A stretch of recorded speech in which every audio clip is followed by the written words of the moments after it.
Bueno, muy buenas tardes. Bienvenidos todos a esta jornada de reflexión universitaria. Mi nombre es Leonora Adán, soy la directora de vinculación de la universidad y voy a actuar como moderadora en esta jornada. Hemos pensado como universidad la relevancia de instalar un espacio de discusión con todos ustedes de la manera más amplia que podamos. Nos acompañan en la testera el rector, la doctora Yanira Zúñiga, Víctor, de estudiante de Derecho de la Federación, Pedro Huel, del Centro de Estudios Regionales, Pedro Díaz, de la sede de Puerto Montt, y Claudia Letelier, presidenta del sindicato docente. Lo que hemos pensado realizar, la idea es que este sea un primer momento, que luego podamos darle continuidad. Lo hemos organizado, la estructura que vamos a dar es la siguiente. Primero vamos a tener este panel con los expositores que tenemos, que cada uno de ellos va a exponer sus ideas respecto de lo que como universidad estamos llamados a realizar en este minuto de movilización social, en este minuto de demandas sociales. Y cada uno de los expositores va a compartir ideas desde su experiencia, desde su trayectoria, desde su marco disciplinario. Y a continuación es nuestro interés que podamos en esta jornada instalar mesas de trabajo respecto de temáticas de relevancia para la universidad. Esto que vamos a hacer en esta jornada evidentemente lo lleva haciendo, no es la primera jornada ni será la última. Vimos la tremenda convocatoria que tuvo la asamblea que se realizó en el aula magna, en el consejo académico recién pasado. Todos los decanos, agradezco a los decanos que están acá presentes, hicieron cuenta también de las actividades que se están desarrollando en cada facultad.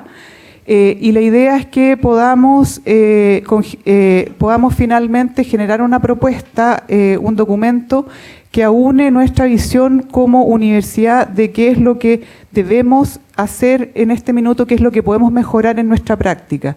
La universidad tiene el compromiso de aportar desde lo que primariamente hace, que es relacionado con el conocimiento, con la formación, con cómo nos vinculamos, y por eso cada uno de ustedes vio afuera unas mesas, unas denominaciones de mesas donde les invitamos a sumarse.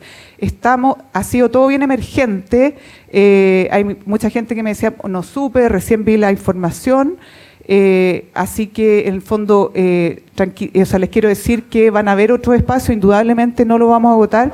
Yo me imagino que todos ustedes han visto en las redes cómo están participando las universidades. En este mismo momento la UDEC de Conce está participando en un foro más o menos parecido.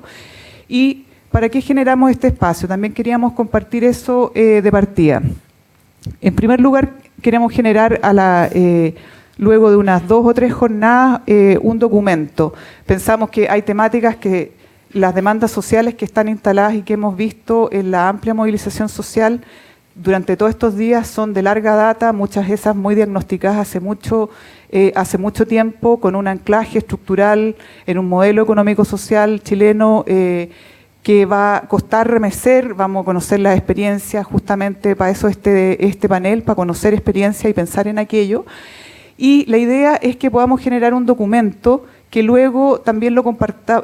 ¿Qué vamos a hacer con ese documento? La idea es que esté disponible para las organizaciones, para la Federación, para el Sindicato 1, para el SINDOC, que esté disponible a nivel regional. También comentábamos en la mañana con el rector que a nivel del CRUCH y de la UR, de la Agrupación de Universidades Regionales, también hay un interés por generar una propuesta universitaria. Por otro lado, también esperamos que este documento tenga impacto en nuestro quehacer. Recientemente se ha creado la Dirección de Desarrollo Estratégico de la universidad, que está trabajando en la planificación estratégica, que esperamos en el fondo que pueda integrar parte de los resultados que se dan acá. Y también en conversación que se ha sostenido en el Comité de Rectoría, la idea es que también muchas de estas temáticas puedan ser analizadas en el Comité de Rectoría y en el Consejo Académico con los temas que allí competan. Así que, como ven, es una tenemos una alta expectativa. Yo también quiero decir más personalmente que estos han sido momentos duros para todos. También lo han sido especialmente para toda la gente que ha colaborado en derechos humanos. Hemos tenido estudiantes y profesionales muy activos en eso, pero también es un momento de esperanza y esperamos que, que la conversación se pueda dar en esos términos y que también sea un espacio de contención y de encuentro en que podamos, tal como dice, como señalamos en la propuesta, podamos escuchar, podamos dialogar y podamos proponer. Así que esa es la invitación que les hacemos. Agradecemos mucho la participación, todos muy gentilmente, de los que hoy nos van a exponer. Probablemente luego van a haber otras experticias que sean importantes para sentar en el debate. Las mesas van a trabajar con una metodología que la ha estado coordinando la unidad de estudios de la Dirección de Vinculación en conjunto con apoyo del Centro de Estudios Regionales, donde hay un moderador o moderadora y una persona que registra. Van a estar los informes de consentimiento y todo lo que corresponda para poder avanzar en esta propuesta. Así que eso es. Bueno, y quiero, para partir, que invitemos al rector a abrir este panel. Cada uno de ellos tiene 10 minutos y, como dijo la Claudia en el aula magna, los voy a cortar. Sí se pasa. Bien, muchas gracias, Leonor. Gracias también a los colegas que nos acompañamos aquí en la mesa. Leonor ha explicado muy bien el propósito de este primer encuentro. La idea es, ¿verdad?, comenzar a debatir, tal como lo hicimos, por ejemplo, el año 2011, a propósito de las movilizaciones en el sistema universitario, que nos obligaron a hacer una reflexión profunda a todas las instituciones de educación superior. Y efectivamente también forma parte de una agenda que queremos instalar como agrupación de universidades regionales y como consejo de rectores para poner a disposición del país ideas, propuestas, sugerencias y sobre todo contribuir a recoger ideas que nos ayuden. Por lo tanto, yo quiero hacer una breve intervención. Voy a hablar naturalmente de mi condición de ciudadano universitario, un académico que ha trabajado fundamentalmente en el ámbito de las humanidades, y por eso a lo mejor algunas referencias no van a ser las tradicionales, pero yo creo que durante este último tiempo, como país, evidentemente hemos vivido un remesón profundo que nos tiene desconcertados como sociedad, aun cuando, tal como decía Leonor, probablemente muchas de estas materias habían sido suficientemente diagnosticadas en el campo de la historia, de las ciencias sociales, había diagnósticos profundos. Pero como todos sabemos, lo dijo el poeta Eliot, el ser humano no soporta mucha realidad y en este caso estamos, ¿verdad?, con un exceso de realidad que nos tiene complicados como país. Y creo que el problema, ¿verdad?, que estamos enfrentando dice relación con varios elementos que se habían venido acumulando a lo largo de las últimas décadas. Probablemente el primero es de carácter político y tiene que ver con las características de la transición política post-dictadura. Ahí hay un elemento que juega un rol muy relevante en relación con el proyecto de país que hemos ido construyendo.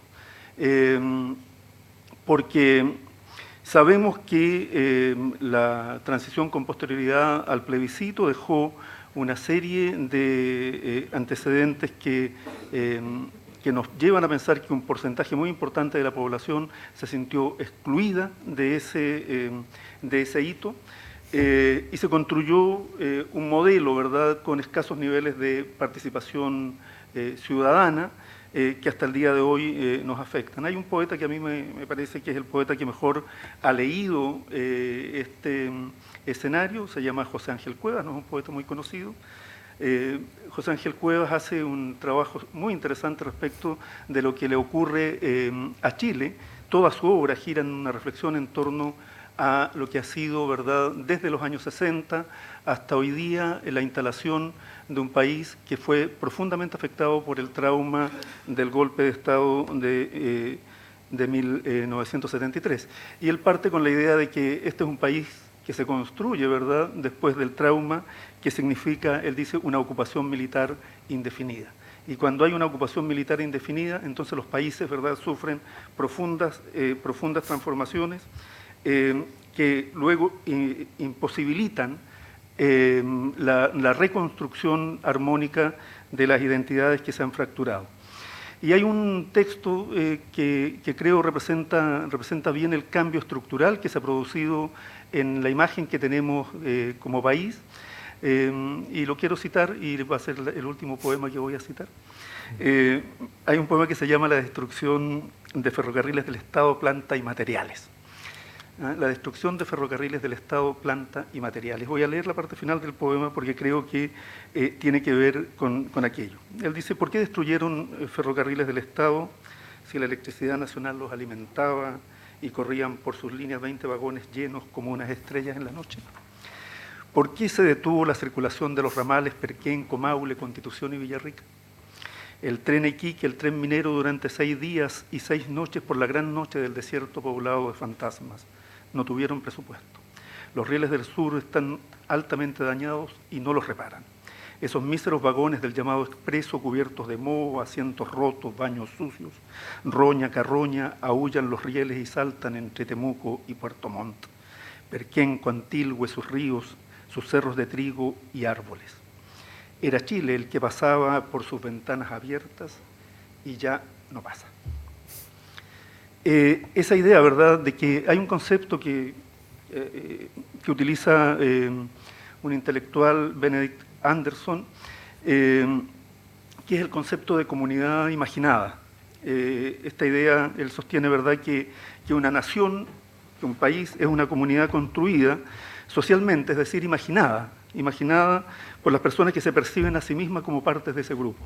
Esto está profundamente desarrollado en ese texto, Comunidades Imaginadas, que se publicó por ahí por el año 83 en castellano, pero que ya habían recogido intelectuales como Jorge Luis Borges. Jorge decía: ser argentino es un asunto de fe. ¿Ya? Ser argentino es un asunto de fe, ser chileno es un asunto de fe, ¿verdad? Y cuando ese asunto de fe se fractura, ¿verdad?, como ocurre con la crisis del 73, o tiende a fracturarse como nos está ocurriendo ahora, evidentemente que quedamos con una sensación, ¿verdad?, de que las posibilidades de reconstrucción de esa trama social, de esa comunidad imaginada, es bastante difícil. Y como además en el último tiempo, y uno de los elementos del diagnóstico, ¿verdad?, desde las ciencias sociales, es que las instituciones en general se han debilitado, las instituciones políticas, los partidos, la escuela pública, los sindicatos, las organizaciones sociales en general, hasta los equipos de fútbol como organización social se han debilitado. Todo ello, ¿verdad?, afecta en definitiva esa dimensión de la imagen de país o de comunidad imaginada que nosotros tenemos. Por eso es esperanzador que las barras de Colo-Colo, de la U y de la Católica hayan andado marchando juntas. Tiene que ver con un tema muy profundo, de verdad, lo digo absolutamente en serio respecto de esa idea de un país o de una comunidad que ve fracturada la imagen que tiene de sí mismo.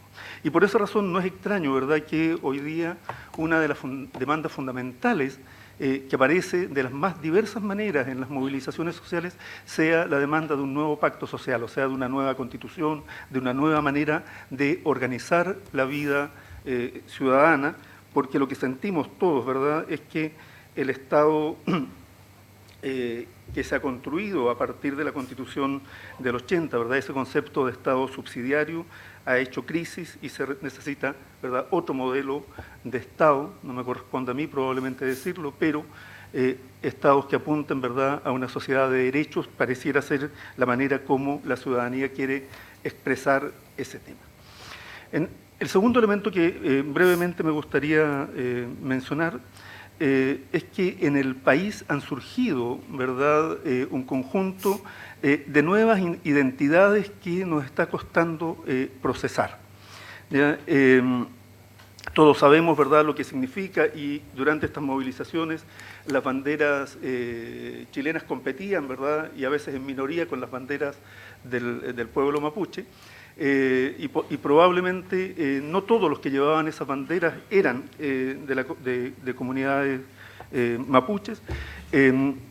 Habla, ¿verdad?, de que esa es una identidad que hoy día no encuentra cabida en el pacto social que nuestro país tiene. El modo, ¿verdad?, cómo nuestro país procesa los temas de género, de las minorías sexuales, este tema, ¿verdad?, de las minorías sexuales tan magistralmente descritas por Pedro Lemebel en su manifiesto. En el manifiesto hablo por mi diferencia, dice relación, ¿verdad?, con la emergencia de nuevas identidades.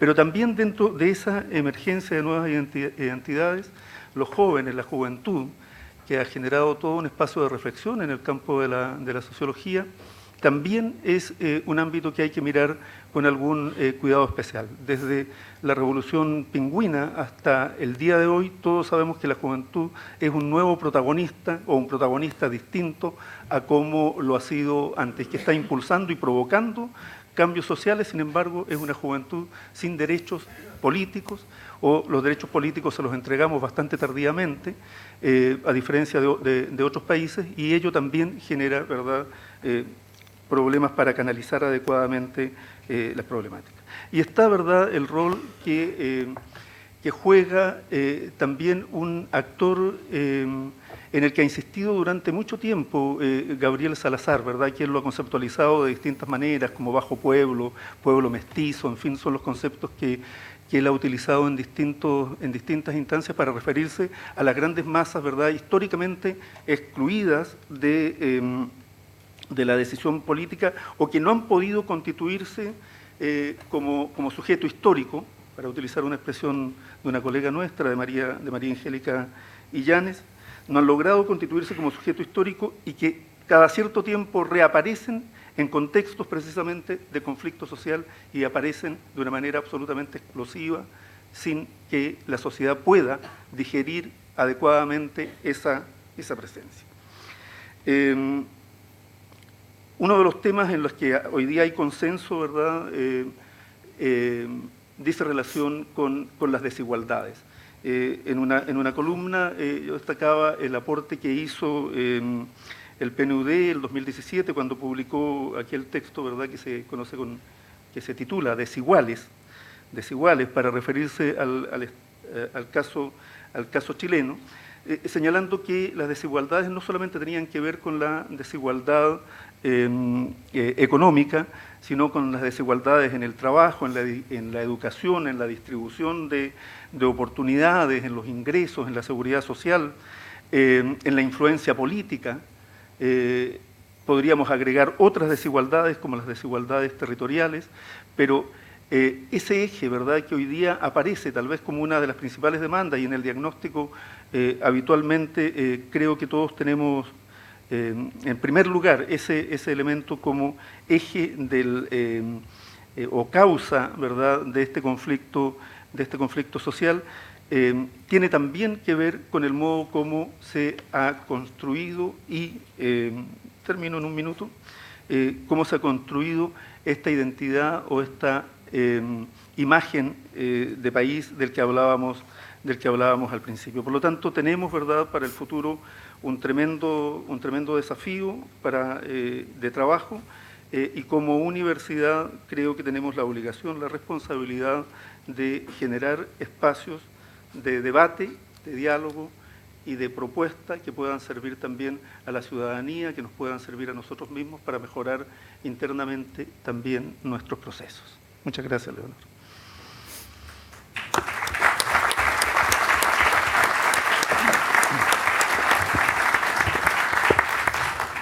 Vamos a continuar con Claudia Letelier. Quiero comentarles que la idea es que al final de todas estas exposiciones podamos hacer preguntas, y como somos muchos, y la idea es que efectivamente sean preguntas, las vamos a hacer mediante papeleta que tienen los estudiantes que están colaborando con nosotros. Entonces, en la medida en que surjan estas preguntas, por favor vayan pidiéndolas para que puedan ir haciéndolas llegar a la mesa.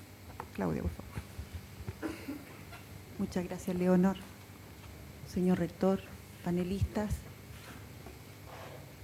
académicos, estudiantes, funcionarios, trabajadores, agradecemos esta instancia de apertura al diálogo y a la reflexión en la universidad. Creemos que el estallido social ha provocado una fuerte impresión en esta sociedad acomodada que pareciera que fuera la Universidad Austral. Creemos que este estallido social es producto principalmente no solo de 30 años de desigualdad e injusticia. Creemos que este estallido social tiene 50, un poco más de años de injusticia y de desigualdad. En los primeros años de esos 50 años, principalmente las diferencias de pensamiento fueron radicalmente y violentamente acalladas a través de un golpe de Estado. Luego se instauró un gobierno político que permitió, cierto, entre comillas, una transición hacia un país más democrático y socialista. Y en eso muchos creímos, todos los que luchamos contra la dictadura en su momento, creímos que era así. Pues a lo largo de 30 años, recién nuestra sociedad se ha unido para decir basta. Eso es el principio del estallido social. Creemos que lo ha profundizado las decisiones que ha tomado el gobierno actual a través de la imposición del miedo y la represión que han cometido las Fuerzas Armadas y Carabineros de Chile contra el pueblo y contra las manifestaciones pacíficas. No justificamos la violencia, pero yo personalmente entiendo la violencia. Entiendo cuando las poblaciones se levantan, hay oportunidades que ellos han sido de alguna manera quitados del plano. Ellos no tienen las mismas oportunidades que el resto de la población. La pobreza en Chile no es menor y se ha agudizado, ¿cierto?, con todo lo que es el ingreso de extranjeros a nuestro país. Estamos en un Chile distinto y exigimos gobiernos, universidades, instituciones distintas, con un pensamiento totalmente abierto al diálogo y a la construcción de una sociedad nueva, la que no respondió al gobierno de 30 años, ninguno de los gobiernos, ni de derecha ni de centro derecha para mi gusto. Con lo cual es un llamado a esto, ¿ok? Bajo esa instancia, mi debate yo lo quisiera centrar en cuál creo yo que es la reflexión que deberían tomar las universidades en general. Creo que el rol de las universidades es volver a ser y centrar el rol en el humanismo. Formamos distintas clases de profesionales, ese es nuestro principal rol. Pero si le hemos quitado el humanismo a la formación de nuestros estudiantes y a nuestro aporte a la sociedad, creemos que hemos cometido un error y hemos retrocedido. Hemos jugado muy fácilmente el juego que nos ha puesto el Ministerio de Educación a través de las métricas que ha instaurado. Hemos respondido muy bien como academia, probablemente la universidad está muy bien posicionada en esas métricas, pero hemos dejado de realizar la función más importante, formar personas que humanamente miran a la sociedad y contribuyen a ella. Y creo que en ese rol debemos reflexionar fuertemente.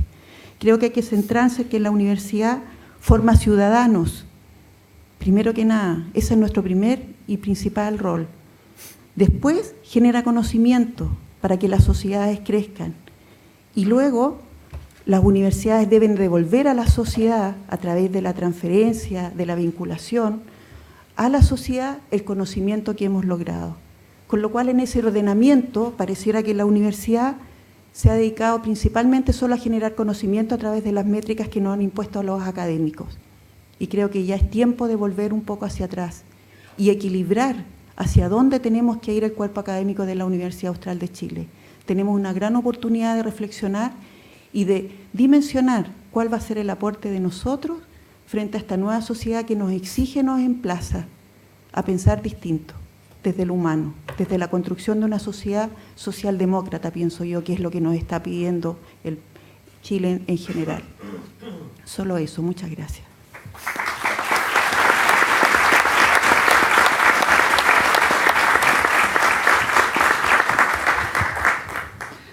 Víctor Vázquez, por favor, de la Federación, va a compartir con nosotros también sus ideas. Muchas gracias. Mi nombre, como bien me presentaron, es Víctor Velázquez. Yo soy actual estudiante de Derecho, pero igual soy egresado de Ingeniería Civil en Informática, de esta misma casa de estudio. Yo participé del 2011, de las movilizaciones también de los pingüinos del 2006, y en parte lo que voy a hablar ahora tiene un poco relación con eso. pero también un poco más relacionado con lo que estamos viviendo en este último tiempo. Estalló una movilización que para nadie era algo muy evidente, o sea, había mucho descontento, había mucho malestar, pero nadie se imaginaba que iba a estallar de esta forma y en este tiempo. De hecho, muchos de los que participamos en organizaciones políticas, tal vez nunca nos esperamos que algo así iba a suceder, decíamos, el fin de la transición está muy lejos, tal vez yo no lo viva mis hijos. Lo que se vivió el viernes para algunos es el fin de la transición en términos políticos, en términos de esta política que se hace a espaldas de la sociedad. Y surge, junto con esto, una demanda por la nueva Constitución. Pero aquí hay que hacer ciertas distinciones, porque cuando la sociedad demanda una nueva Constitución, probablemente no demanda una nueva Constitución en términos jurídicos. Lo que se entiende desde los términos jurídicos como una nueva Constitución es aquella Carta Magna en la cual se incluye o se distribuye una serie, un catálogo de derechos fundamentales que componen la sociedad, la distribución orgánica del Estado, la creación de leyes también están contenidas en esa Constitución, pero para nosotros pareciera ser que la demanda por una nueva Constitución es mucho más amplia. O sea, dentro de la nueva Constitución descansan tanto mis aspiraciones individuales como sujeto, después de haber vivido el neoliberalismo, después de tener un proceso de individuación enorme, como también las demandas por derechos sociales. Es más, si nosotros identificamos esta demanda por nueva Constitución, probablemente ni siquiera sabemos identificar que esta Carta Magna quizás nos convenga que sea breve, y nosotros le dotamos de contenido a partir de leyes o a partir de otras discusiones y de alianzas sociales. Aquí es donde entra el elemento que lo distingue de lo jurídico y que es lo que nos atañe a nosotros más que nada como sociedad organizada, como estudiantes, como esta sociedad que se ha organizado constantemente durante mucho tiempo y que ha encontrado el cerco en la política. Y es la Constitución como la expresión o la materialización, la cristalización de un orden social, de una unidad social. Algo que nosotros hoy día no vemos en la Constitución actual. O sea, la Constitución actual se formó expulsando a muchos sectores de la sociedad. El artesanado, la industria local, los cambios que trajo consigo esta Constitución en nuestra producción, en la distribución económica, evidentemente también significaron cambios en nuestras formas de interacción social. Y lo que estamos viviendo hoy día es eso. Hoy día estamos viviendo un poco las mismas transformaciones de esa Constitución, de la neoliberalización de nuestra sociedad y cómo esta misma Constitución no es capaz de responder a estas mismas transformaciones. O sea, estos mismos procesos de individuación que hicieron que a partir del subsidio yo pueda acceder a más mercado, hoy día tampoco son capaces de responder al mismo consumo que nosotros estamos exigiendo. Si lo vemos solamente en los términos en los cuales está estructurada hoy día la sociedad, básicamente puro mercado, hoy día no puedo acceder ni siquiera de forma concreta al mercado en educación, al mercado en salud, al mercado en alimentación, y las capas que crecieron al calor de esta Constitución son las que están enojadas con esto, son las que han estallado. O sea, esta misma Constitución es incapaz de responder a la misma transformación que hizo. Eso yo creo que igual es un proceso que es relativamente natural dentro de las transformaciones sociales y también es esperable si es que es una Constitución que se armó sin un pacto social. Pacto social que hoy día hasta el gobierno es capaz de hablar de pacto social. Pero hoy día difícilmente nosotros también somos capaces de definir qué sociedad es la que tiene que estar detrás de ese pacto. Yo no sé si hoy día tampoco nos comprendemos como sociedad en niveles de individuación enormes. Un poco retrotrayendo las luchas que nosotros hemos tenido desde lo estudiantil. 2006, un gran quiebre dentro de lo que habían sido las lógicas de la movilización estudiantil. O sea, no estoy diciendo que el 2006 haya sido esto la novedad, sino que el 2006 es lo que fue más público de la politización de una demanda que antes era excesivamente gremial. Lo estudiantil antes demandaba condiciones dignas, entre comillas, o condiciones para desenvolverse en lo educacional.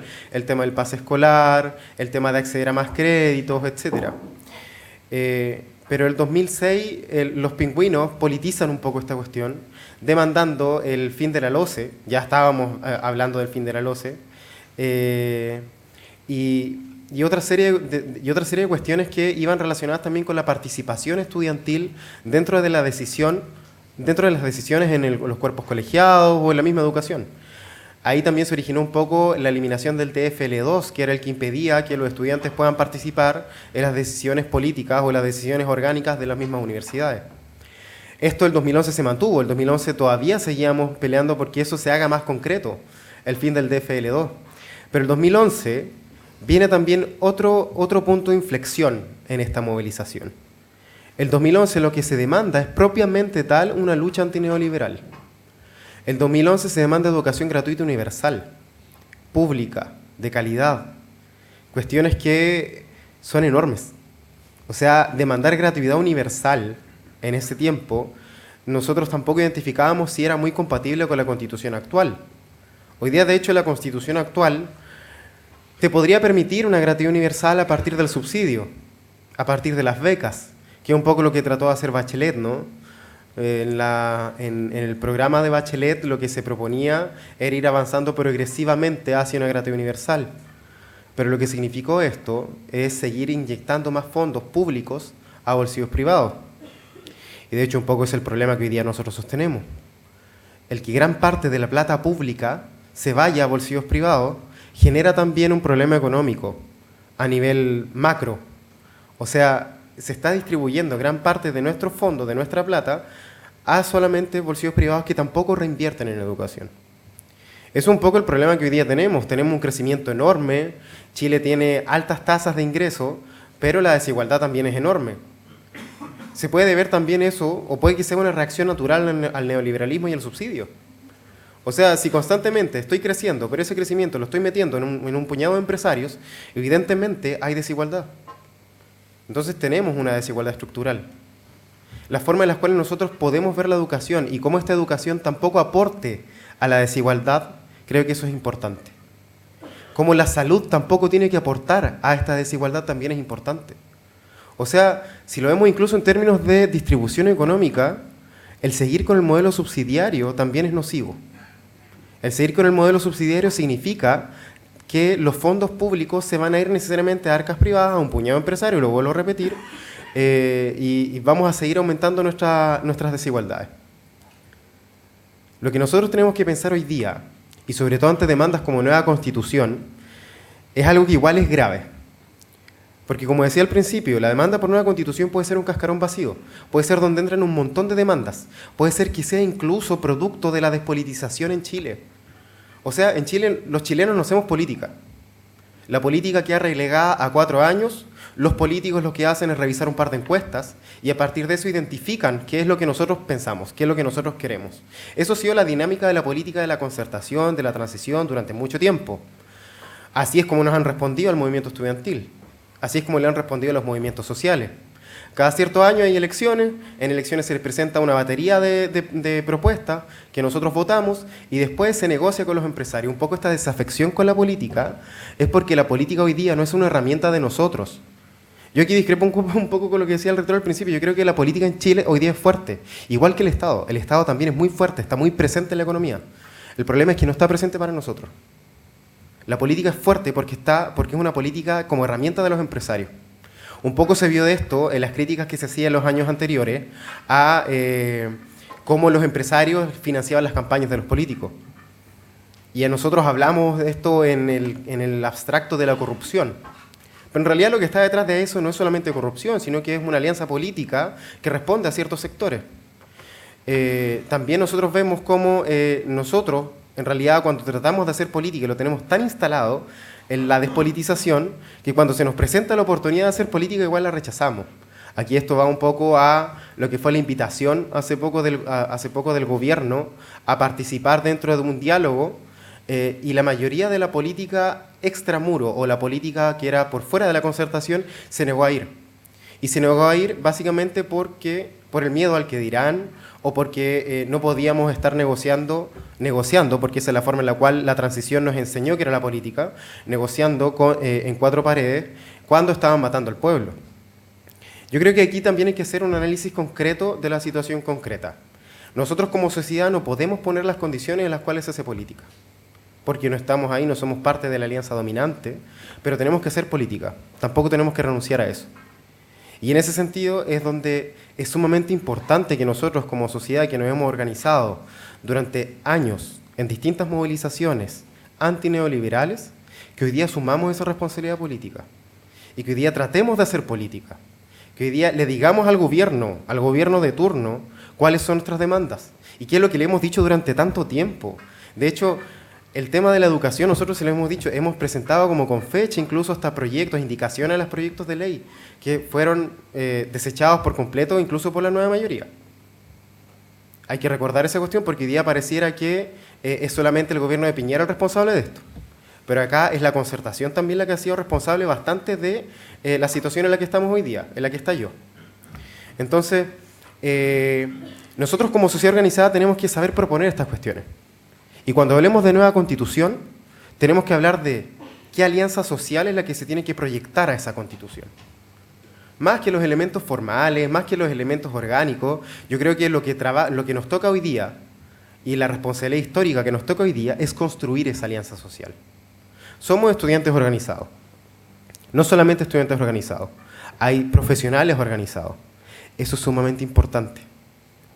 La distribución o la producción en Chile, sobre todo con la expansión de la matrícula universitaria, hoy día en Chile los profesionales son un espacio amplísimo de participación social y que tampoco tiene participación política, que tampoco se organiza políticamente. La mayoría de los sindicatos no están conformados por profesionales que salen de la universidad. De hecho, los sindicatos se ubican en otros estratos, en otros espacios más de participación. Hoy día yo creo que la mayoría de los que salen a la universidad tampoco se va a sindicalizar porque eso tampoco le trae reportes. Bueno, un montón de cuestiones que podríamos hablar ya desde los procesos de individuación, pero que no llega mucho al caso.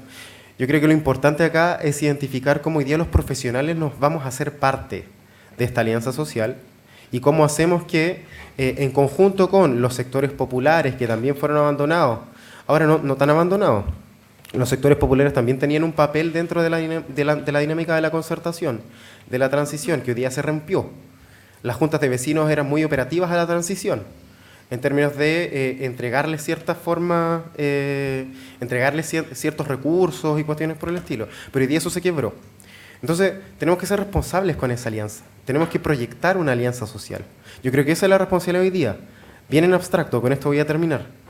Porque es tan amplio, pero tan urgente lo que tenemos que hacer hoy día, porque si no está el riesgo de que después de esta movilización no cambie nada. O sea, está repetir lo que es España, Estados Unidos, repetir lo que fue Francia, y acá está la oportunidad para los movimientos que nos articulamos, movimientos antineoliberales que nos articulamos durante mucho tiempo, de hacer retroceder el mercado de nuestras vidas. Eso, muchas gracias.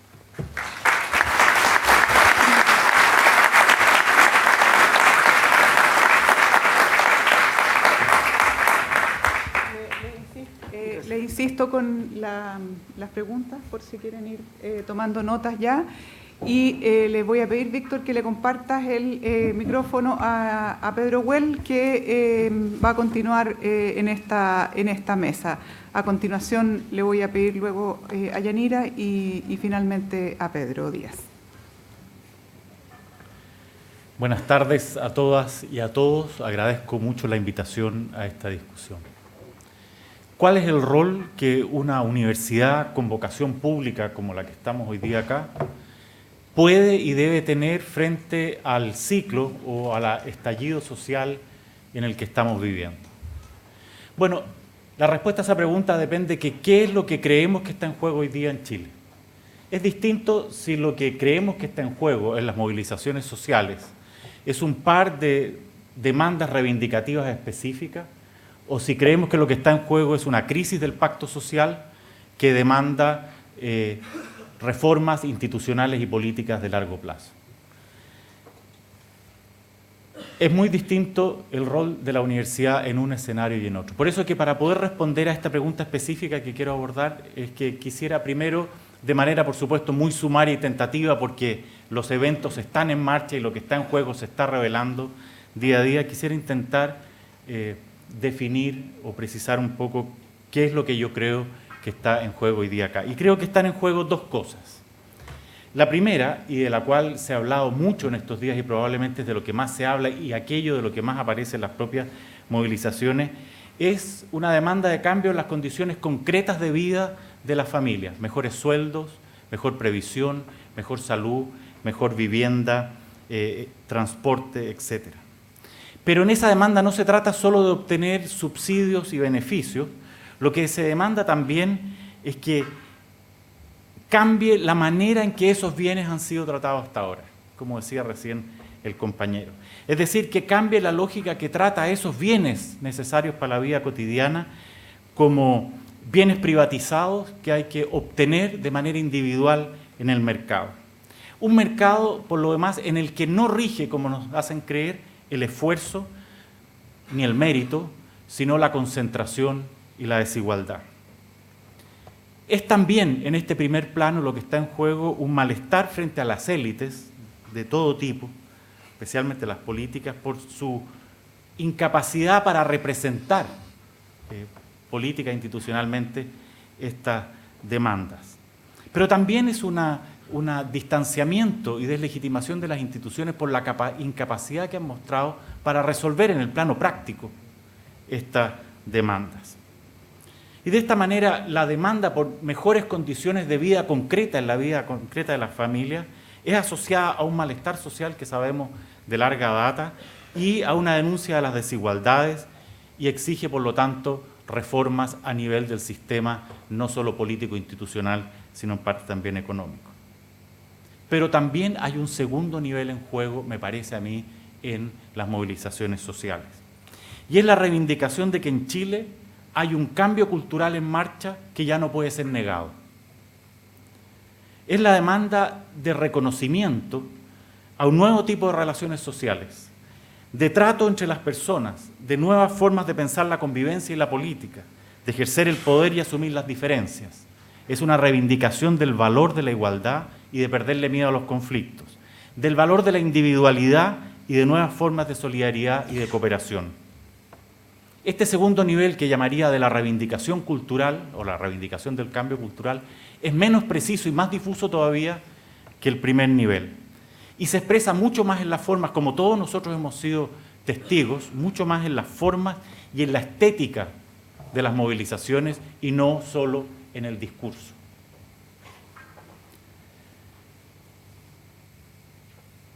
Si este diagnóstico es correcto, y están en juego estas dos cosas, reivindicaciones de la vida concreta que se transforman en reivindicaciones de transformación de sistema y reivindicación de un cambio cultural que no tiene vuelta atrás, entonces el rol o la pregunta por el rol de las universidades ante este escenario se hace mucho más compleja de lo que pudiera parecer a simple vista.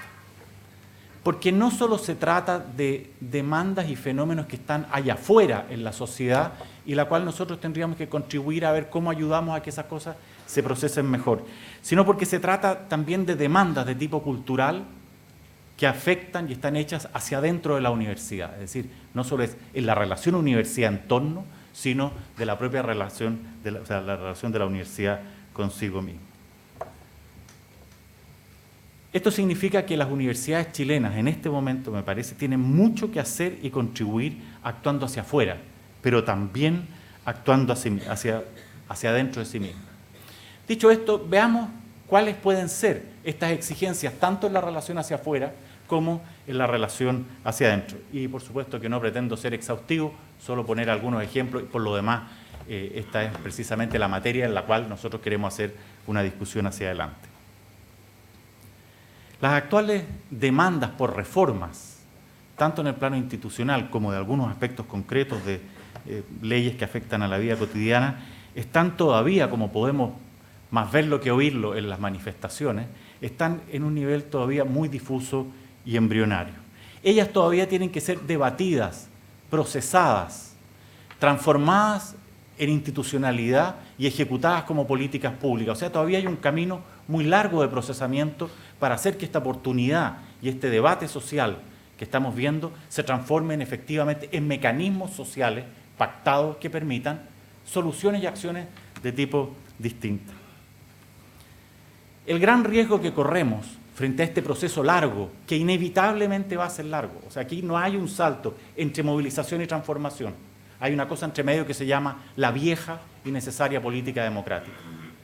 Pero el gran riesgo que corremos hoy frente a este proceso que necesitamos tener es que la ciudadanía movilizada no le dé ni autoridad ni legitimidad al mundo político para hacer este procesamiento de sus demandas. Este es un riesgo no solo para las demandas ciudadanas, es decir, que las demandas ciudadanas se queden a medio camino porque no pueden ser procesadas, sino que también para la propia estabilidad democrática del país. Porque frente a esta dificultad de procesamiento institucional de las demandas, siempre va a haber caudillos y populistas de todo signo dispuestos a aprovecharse la situación y hacer las cosas a su manera. Y ahí se ve claro entonces cuál me parece a mí debe ser uno de los principales papeles de la universidad frente a este escenario en el que estamos, especialmente de aquellas universidades como la Universidad Austral que tienen en su ADN la vocación pública. Me parece, lo primero, es urgente tender puentes entre las voces ciudadanas y las instituciones de la democracia y el sistema político. La mejor forma que conocemos de tender esos puentes es la participación y el debate en el espacio público. Las universidades tienen aquí una obligación, no solo por vocación, sino porque son corresponsables del espacio público, de la calidad del espacio público en el cual ellas viven. Y además porque hoy por hoy las universidades con compromiso público efectivo, como la Universidad Austral, son una de las instituciones que mayor autoridad y prestigio tienen para hacer esa contribución al desarrollo del espacio público. En concreto, porque esto es concreto, son tareas a las horas que siguen, lo que se trata es de crear espacios físicos de encuentro, medios de comunicación en que circulan y se expandan las conversaciones, ofrecer lenguajes para el intercambio, proveer evidencia para los debates, evaluar propuestas, hacer seguimientos de acuerdos y programas. Eso sabemos hacerlo, podemos hacerlo, necesitamos hacerlo. La universidad debe colocarse hoy con sus capacidades en la mitad del puente quebrado entre ciudadanía y política. Y deben hacerlo desde la especificidad de lo que puede hacer. No nos vamos a transformar en lo que no somos. Y lo que sabemos hacer es vincular personas y grupos diversos, vincular territorios, vincular quehaceres sociales, crear conocimiento, estimular la reflexión crítica, usar el lenguaje civilizado de la razón y el reconocimiento de las diversidades, pensar a Chile y pensar a la región en términos de largo plazo. La universidad es hoy día, en la situación actual, de las pocas instituciones que puede crear tiempo para pensar las soluciones de largo plazo que se requieren. Ese rol, por supuesto, no es nada fácil de jugar, pero probablemente es más fácil de jugar para una universidad regional que tiene un compromiso de larga data con la región, como la Universidad Austral, porque aquí, más cerca, es más fácil. Pero este rol también tiene exigencias al interior de las universidades y que no son pocas. Y una de ellas, solo por mencionar una, es que este compromiso de fortalecer el espacio público hacia afuera debiera notarse en los criterios de valor y de evaluación que se aplica a la actividad interna.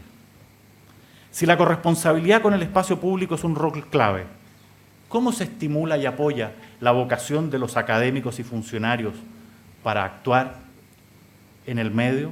¿Cómo se hace para que sea una forma organizada de acción colaborativa y no solo una acción voluntaria de individuos aislados? Es decir, hay una demanda hacia la estructura interna para operar esto. Pero yendo al segundo nivel de lo que está en juego, la demanda de reconocimiento de las nuevas realidades culturales que expresan las movilizaciones le pone desafíos muy potentes a la universidad, especialmente a las formas de vida interna en las universidades. La mayoría de las universidades chilenas, a pesar de los grandes cambios que han emprendido en el último tiempo y a pesar de que son universidades de calidad en general, han realizado enormes transformaciones y sin embargo siguen rigiéndose la mayoría de ellas por formas bastante tradicionales de organización y de relaciones internas. Son jerárquicas, con grupos corporativos de interés, con una importante inercia en las relaciones desiguales de género, tienen dificultades para procesar diversidad y conflictividad interna, se aferran a una idea restringida sobre las formas de producción de conocimiento. Las transformaciones culturales que hoy son reivindicadas por la sociedad apuntan a una crítica bastante radical de esas formas de relaciones. Las universidades chilenas están demandadas a debatir, a abordar, institucionalizar en su interior nuevas formas de relaciones sociales. Es muy difícil que nosotros como universidad podamos contribuir o construir una legitimidad para contribuir al fortalecimiento del espacio público si nosotros en nuestro interior no hemos institucionalizado un reconocimiento de las nuevas formas culturales y de relaciones sociales, que son precisamente el corazón o uno de los corazones de la demanda en el mundo social. Quiero simplemente, bueno, y podríamos debatir largo cuáles serían esas formas de institucionalización, pero quiero concluir simplemente subrayando el núcleo de lo que creo que está en juego y lo que he propuesto. Que las universidades con vocación pública tienen un rol insustituible que jugar en el fortalecimiento del espacio público local, que es el lugar privilegiado, sobre todo en condiciones de crisis de la política tradicional, es el lugar privilegiado para procesar las demandas sociales. Pero que para cumplir bien y legítimamente ese rol, las universidades deben también reconocer y procesar los cambios culturales en su interior. Muchas gracias.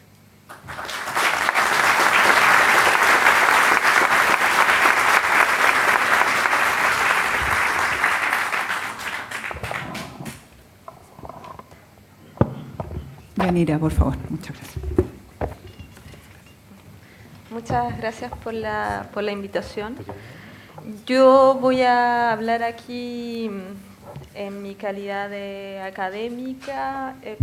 Por supuesto, es una reflexión personal, entre otras cosas, por lo que se decía aquí, ¿no? Porque el fenómeno, aunque relativamente anunciado, está ya con características, creo, relativamente impensadas. Supongo que todos estaremos de acuerdo en varias de las cosas que se han dicho aquí, que esto es un remesón que nos obliga a mirar las causas del problema antes de intentar identificar cuáles podrían ser las estrategias. Parece también obvio, creo yo, que ninguna interpretación de las que se han venido ofreciendo, sobre todo en la discusión mediática, muchas de ellas son unicausales y unidimensionales, tienen capacidad de capturar todo el fenómeno. Si lo recordamos bien, ¿no? Ni la idea original del gobierno, que se expresó en sus primeros discursos, de que esto implicaba, se refería básicamente a los incendios en el metro, una ruptura del orden ejecutada y promovida por un grupo de vándalos. Luego se dijo que era una reacción acotada únicamente a la subida del precio del pasaje del metro, luego se amplió al costo de la vida en general, ni mucho menos la última versión delirante de que había una guerra instalada contra un poderoso enemigo que nadie tampoco logró identificar. Tampoco creo que algunas otras explicaciones que han atravesado los medios de comunicación estos días, como las del rector de la Universidad Diego Portales, Carlos Peña, sean adecuadas, ¿no? Peña sostiene que se trata de un estallido de índole generacional y pulsional, vinculado al deseo juvenil, que luego habría abrazado el resto de la población, de expandir todavía más el proceso de modernización capitalista de la sociedad chilena. La causa explicativa más apuntada en los medios de comunicación respecto a esta crisis, y creo que es probablemente la que coincidimos también en este panel, remite a la desigualdad estructural de la sociedad chilena. Y para ello se ha aludido comúnmente a los indicadores que demuestran que la distribución del ingreso en Chile lo sitúa como uno de los países más desiguales del mundo. Pero aunque esta tesis parece ser la que tiene más capacidad explicativa, si se mira el grupo de demandas que aparecen en los carteles que se han desplegado en las calles de todo Chile, pareciera ser también que esos carteles apuntan a la existencia de una dimensión adicional, es decir, no solo las brechas económicas, sino también a cuestiones relativas al estatus. Se habla de humillación, se habla de deshumanización, se habla de abuso. No creo, aunque esta es la tesis que comparto, ¿no?, una especie de explicación bidimensional de esa desigualdad estructural, por un lado económica y por un lado de estatus, no creo que esa tesis deba ser leída simplemente como una demanda de un modelo de relaciones basadas únicamente en lo colectivo y la solidaridad. Después de todo, la mayoría de las personas que votaron en la última elección en Chile lo hicieron mayoritariamente por una agenda política que tiene muy poco o nada de lo anterior, ¿no? Es decir, me parece que ahí hay una contradicción que salta a la vista. Investigaciones como las de Katia Araujo, quien prácticamente no ha tenido tribuna en medios de comunicación nacionales, lo que es lamentable, ¿no? Sugiere que el modelo económico neoliberal chileno no implicó solo una transformación de las bases económicas, sino una nueva oferta de modelo de sociedad que estaba fundada en la imagen de una sociedad perfectamente móvil y competitiva, la exacerbación de lo personal y de la confianza en el esfuerzo propio, la entronización de la responsabilidad individual sobre el propio destino, la sacralización de las diferentes formas de capital y de propiedad, que ya no solo son sobre bienes, también sobre los estudios, sobre las redes, sobre los derechos sociales, etc. En un contexto de competencia generalizada y consumo.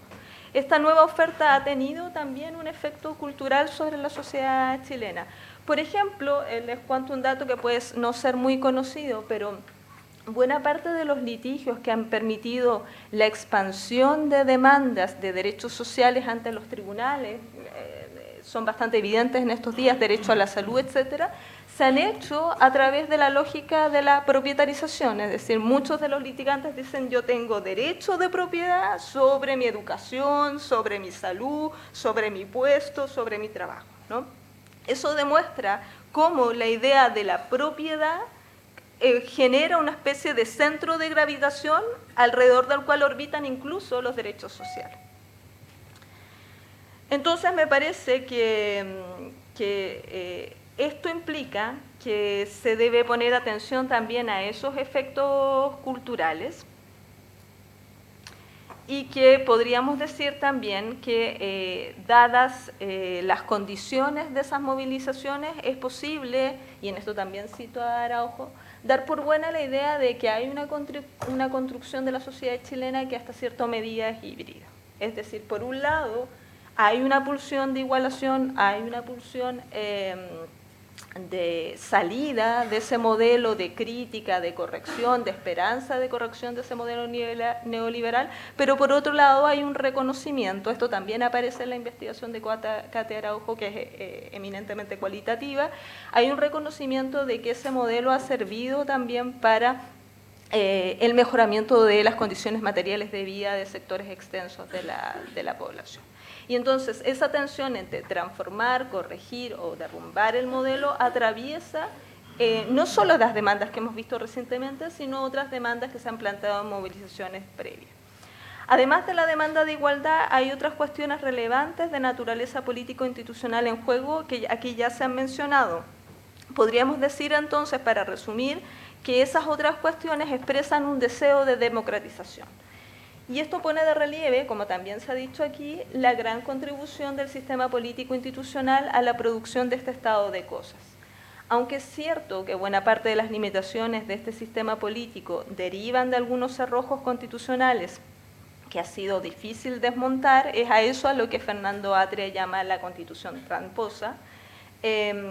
También es cierto que las prácticas políticas en estos 40 últimos años no han favorecido tampoco, teniendo cierto margen de maniobra, es decir, no es que haya estado completamente cerrado el escenario político, que el sistema político capture y procese adecuadamente las demandas y necesidades sociales. Más bien, diría yo, este sistema ha estabilizado y de manera cíclica profundizado los aspectos culturales de este modelo, incluso cuando ha generado políticas sociales contra la desigualdad. Un par de ejemplos sirven para corroborar esto, conocidos, ¿no?, los ejemplos. Por ejemplo, la gratuidad universitaria funciona como voucher que ha favorecido a las universidades privadas con un enfoque más claramente mercantilista. Y las políticas universales de salud, se recordaba antes, se han traducido en la proliferación de convenios de prestación con clínicas privadas. Por supuesto, podría identificar otras tantas ejemplos, pero creo que estos bastan para corroborar lo que vengo diciendo. Esta manera de funcionar ha contribuido a catalizar un fenómeno de deslocalización de la discusión política hacia otros espacios sociales, como las calles o las universidades. Digo que ha contribuido porque no creo que sea justo decir que ha catalizado completamente esto, porque esto es un fenómeno no solo chileno, sino que es un fenómeno mundial. Pero para el caso chileno yo creo que produce una paradoja. La deslocalización de la discusión política del Parlamento a otros espacios, por ejemplo, al espacio universitario, aun cuando fomenta la densificación del tejido social en estos niveles micro, precariza también la función deliberativa del Estado y su rol como proveedor de servicios. En términos concretos, lo que quiero decir es lo siguiente. Las personas que formamos parte de estas comunidades menores, por ejemplo las universitarias, buscamos en ellas la constitución de un mini-Estado que sea capaz de resolver no solo la injusticia distributiva de la sociedad estatal en la que vivimos, sino también la injusticia de estatus. Es decir, reclamamos derechos sociales a las universidades, poco importa si estas son estatales o no, y protecciones contra la violencia, contra el abuso, contra la humillación, contra la deshumanización de este modelo neoliberal chileno. Es bastante claro, por ejemplo, que el hecho de que las universidades hayan establecido algunos servicios sociales al interior de sus propias organizaciones, universidades como estas, por supuesto, no todas las organizaciones, o los protocolos ABD, han desincentivado una producción normativa estatal en estas materias. Por supuesto, no quiero sugerir, y esto me importa aclararlo, que no hayan buenas razones para que las universidades hagan este tipo de cosas. Yo creo que hay buenas razones para que hagan este tipo de cosas. Pero mi problema es que, o lo que quiero poner de relieve es que al sustituir al Estado en lugar solo de complementar su acción político-jurídico, el resultado alimenta el sistema porque fomenta una imagen desagregada de la vida social en la que nuestra mejor opción de crear membresía se da en microcomunidades, las que además compitan entre sí por los pocos recursos estatales, alimentando el conflicto entre ellas y al interior de ellas. Esto también produce desigualdad y también produce fragmentación en el estatus normativo. Así, un estudiante de la UACH está desde esta perspectiva en mucho mejor condición que un estudiante de cualquier otra universidad de las que están en Valdivia. Para finalizar, ¿tiene viabilidad este estado de cosas respecto de las preocupaciones que han mostrado las movilizaciones de estos días? Yo diría que probablemente no. Se requiere un esfuerzo de transformación en justicia social y democratización, no solo pensada en la escala micro, sino también y sobre todo en la escala macro. Si lo pensamos con calma, si quisiéramos implementar todas las demandas sociales que han salido a la calle, todas ellas doy por descontado que son justas, con un sentido de urgencia y con potencial de reestructuración social, observaríamos probablemente que no necesariamente son todas compatibles entre sí, en lo que respecta a su ejecución, y algunas de esas demandas puede incluso que amenacen la concreción de otras, o que el mejoramiento de la situación de ciertos grupos sociales, no ya solo de políticos o los empresarios, ¿no?, puede profundizar también la vulnerabilidad de algunos otros grupos sociales. Con esto estoy diciendo que la opresión no es solo un fenómeno entre unos grupos hegemónicos, por supuesto que hay algunos grupos que están en posición de poder oprimir más que otros, eso es evidente, pero eso no nos libera a los otros de ser eventuales opresores. Y eso creo que es importante tenerlo en cuenta en estas discusiones sobre justicia social. Para ir terminando, creo entonces que todo esto sugiere, y no voy a decir creo ninguna novedad con esto, que es necesario reactivar la discusión pública como un espacio ciudadano de puesta en común de las diferentes agendas de los distintos grupos sociales, de manera de construir arreglos justos en una escala nacional que complemente las escalas locales. Por eso, espontáneamente, me parece a mí se ha retomado la idea de asamblea constituyente, pero la asamblea constituyente, aún siendo muy importante, es un esfuerzo que es un punto de partida y no es un punto de llegada. El esfuerzo es mayor, implica transformar a la política en un espacio inclusivo y relevante para pensar y poner en práctica la libertad y la igualdad como principios no excluyentes. En realidad, la tradición constitucional chilena post-dictadura hemos pensado normalmente, y eso es bien fácil de observar si uno ve la manera en que los tribunales adjudican derechos, que hay una especie de tensión entre las cuestiones de autonomía y las cuestiones de igualdad. Y creo que es también importante pensar fórmulas institucionales que permitan que estos compromisos con una sociedad justa se reactualicen en el tiempo. Es decir, ese ejercicio, y con esto voy cerrando, de una nueva constitución debe tener en vista que estos procesos o momentos constituyentes no se dan cotidianamente. Es decir, que en algún sentido la política formal, y aquí yo distinguiría entre la política informal y la formal, la política formal debe ser capaz de capturar a través de sus arreglos institucionales, por eso es que los arreglos institucionales son tan relevantes, capturar y actualizar esa necesidad de mantener una sociedad justa, que parece en lo que todos coinciden. Muchas gracias.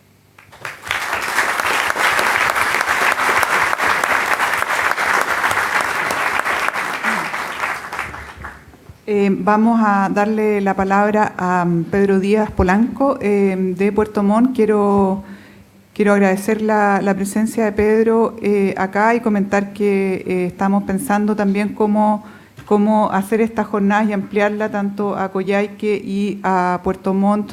Luego, Pedro ha viajado hoy para compartirnos sus opiniones. También les quiero comentar que ya han ido llegando preguntas, así que hagan llegar las suyas, porque si no, no vamos a poder incluirla. Eso, Pedro. Muy buenas tardes. Agradecer a la invitación, señor rector, a todos los compañeros del panel. Bueno, ¿se escucha, no? Sí. Bueno, para poder hablar un poco de lo que está pasando desde el punto de vista de la ciencia política y la administración pública, que es las disciplinas en las que yo me muevo, soy el director de la Escuela de Administración Pública de la Universidad Austral en Puerto Montt, voy a decir algunas cosas y voy a invitar a la reflexión. La literatura clásica, pero la clásica, la más básica que puede haber de ciencia política, identifica a la dictadura como un espacio político en donde hay violación de los derechos humanos. Pedirle a la dictadura de Pinochet que haya modificado en favor del bienestar social es un absurdo. ¿Qué se esperaba? Que el regreso a la democracia, de alguna otra forma, pudiese enmendar el camino que se había postergado durante 17 años. ¿Qué ocurrió? Que empezó la dinámica del concepto de la transición, de a poco, en la medida de lo posible. Pero esta en la medida de lo posible se estiró, como un chicle que no paraba de estirarse. ¿Y qué ocurrió? Que la ciudadanía se cansó. En el año 2016, con la instalación ya plena de lo que es el voto voluntario en una primera elección municipal, la cantidad de electores cayó drásticamente. Y esto causó una preocupación en los partidos políticos que estaban acostumbrados al poder a partir de lo que es el sistema binominal. Esto significó arriesgar mantener el poder y se abrieron a una discusión respecto a cambiar el sistema electoral. El miedo a perder el poder es el elemento más esencial para poder hacer cambios sociales cuando la clase política no está dispuesta a hacerlo. Hoy día se abre un espacio de miedo para el poder. Miedo porque este levantamiento, este estallido social, no es orgánico, no depende, no parte desde un colectivo organizado, parte desde la sociedad. Y por lo tanto, como no hay con quién negociar, el poder, la clase política transversal, izquierda, derecha, centro, centro-derecha, todos tienen miedo a perder las cuotas de poder que históricamente han tenido. Y por lo tanto se abre este espacio. Pero acá lo preocupante es que todos tenemos un diagnóstico casi compartido por la mayoría. No obstante, he escuchado en prensa, acá en el panel, que estamos esperando las soluciones y que estas soluciones se va a demorar. Pero si el diagnóstico está hace 30 años, ¿cómo podemos esperar soluciones que se demoren? Cada uno de nosotros sabe el tema de las pensiones, cada uno sabe el tema cómo el Estado, por ejemplo, perjudica al personal honorario, cada uno de nosotros sabe lo que pasa con los contratistas. Y estamos esperando que se instale una nueva constitución para poder empezar cómo materializarla. Eso es una irresponsabilidad cívica. Y todos nosotros, desde el espacio universitario y el espacio social, hemos contribuido a esa irresponsabilidad. Si yo hago un ejercicio que lo he hecho muchas veces en las universidades en donde he dado clase, y le hago una consulta a ustedes, la élite intelectual del país, estamos en la universidad, ¿quién de ustedes sabe cuántos proyectos de ley ha hecho el senador o diputado del sector donde ustedes viven? ¿Cuántos? Ese ejercicio básico para poder saber cuál es la tarea legislativa de un parlamentario, muy pocos chilenos la hacen. Por lo tanto, si no somos responsables cívicamente al entender el valor del voto, estamos esperando nosotros que mágicamente este diagnóstico que todos concebimos sea resuelto básicamente a través de la responsabilidad de otros. Primero, tenemos que ser responsables nosotros mismos, crear una conciencia cívica, entender que los derechos sociales justos que estamos reclamando hoy día están siendo postergados por el mercado. Debemos entender entonces que hay que hacer una lógica de adecuación. ¿Cuál es la adecuación? No voy a ofrecer yo el camino, pero Yanira lo había dicho de alguna forma. El artículo 5 de nuestra Constitución, numeral 2, habla sobre los límites de la soberanía nacional. Ya habla sobre los tratados de derechos fundamentales, ratificados por Chile. Estos derechos sociales que nosotros estamos viendo hoy día, la gran mayoría, tienen un aterrizaje en el artículo 19 de nuestra Constitución. En algunos ejercicios en los que he participado, hemos llevado esto a tribunales internacionales y se ha ganado. Se ha ganado en el ámbito internacional. Chile se obliga a respetar y ratificar y modificar su ordenamiento jurídico a partir de lo que digan los tribunales internacionales de justicia. Saben que no es tan lento comparado con lo que se está presentando socialmente. Si nosotros pudiésemos ordenarnos cuáles son los derechos sociales que realmente van a cambiar la dinámica de nuestro país y pudiésemos demandar al Estado por el incumplimiento histórico de esto, esta situación se resuelve rápido. Experiencias comparadas hay un montón, pero se requiere responsabilidad cívica. Y por mucho que todos apoyemos lo que está pasando, muy pocos, y permítanme la soberbia, podemos decir que sabemos realmente qué es lo que está pasando y cuál es el origen del problema. El problema no solamente fue Pinochet, el problema no solamente fue la concertación, nueva mayoría y los gobiernos de Bachelet y de Piñera. El problema es que nosotros como sociedad nos acomodamos a vivir en un estadio de bienestar cuando realmente estábamos en el medio estar. El crédito nos engañó a todos. A todos. Y eso causó una comodidad que hasta el final un grupo de cabros, tanto el año 2011, el año 2006 y ahora, nos está diciendo basta. Solamente esa reflexión, jóvenes.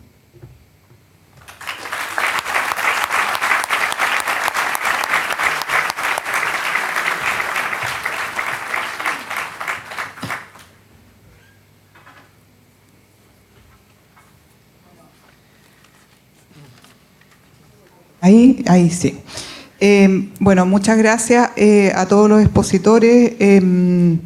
Ver este espacio de debate público, de ideas políticas, de conceptos de sociedad es realmente valioso para nuestra universidad y creo que una de las principales legados que nos tiene que dejar este conflicto justamente es reinstalar este debate público y de política en el amplio sentido. Tengo preguntas básicamente para el rector. Así que así que anímense a hacer otras para que efectivamente sea un debate crítico y aprovechemos las ideas de todos los colegas que están acá.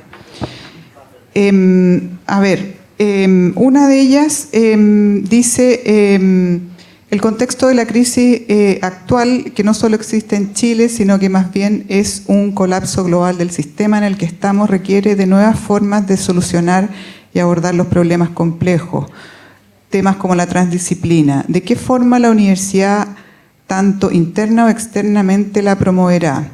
El programa Honor, que existe como legado a Manfred, es una buena iniciativa, pero son cupos limitados y no llega a toda la universidad. Ella es Catalina Saldías, estudiante. Voy a relacionarla con otra, que está enunciada para el rector y para Pedro Well. Desde el punto de vista que una universidad como la nuestra, que crea y desarrolla conocimiento de alto nivel, la pregunta viene ahora. ¿Sería una postura de vinculación nueva con la sociedad y el desarrollo económico del país si trabajamos en producir desde el conocimiento, revivir la industria nacional, dado que existe capital humano capaz de hacerlo? ¿Podríamos hacer universidad transformando el concepto de progreso del país, no limitándose a la acumulación de capital? Esto en la postura de dejar de depender solo de las materias primas del país. Hay otra, alumno, aquí, no, esta es para el alumno de Derecho. Esas para partir. Rector, Pedro.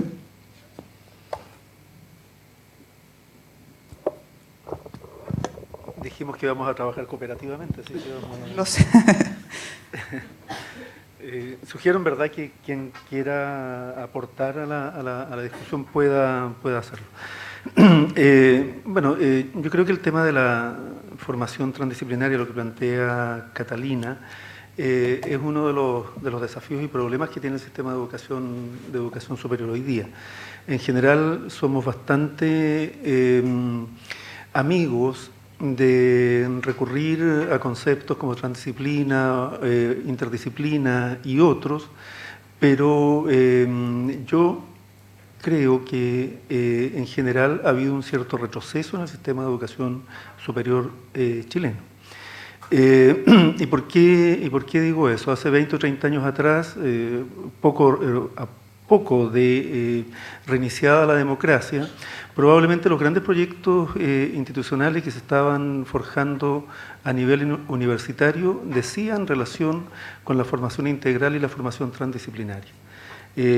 Proyectos que impulsaba el propio Estado a través del programa de mejoramiento de la educación superior, que apuntaban a una formación de los estudiantes integral en ciclos formativos. Encontró, y creo que aquí, Catalina, hay que ser bien autocrítico, aquí las universidades debemos hacer una autocrítica, encontró una profunda resistencia en las propias comunidades universitarias.